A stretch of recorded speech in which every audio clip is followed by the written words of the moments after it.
এতগুলা কি নিয়ে বসে আছো তুমি? কি নিয়ে বসে আছি? দেখো কি নিয়ে বসে আছি।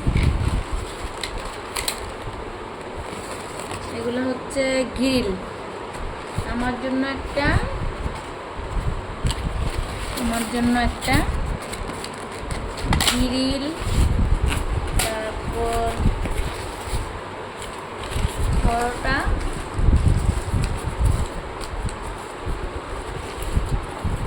এগুলো এখন খুলবো আমি।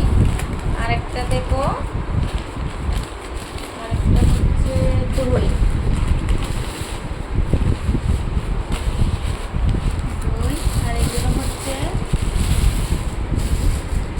আম। এখন আমি এগুলা সবগুলা খাবো।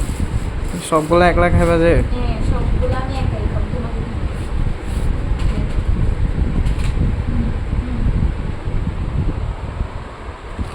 দেখো, এটা দই, এগুলা আম,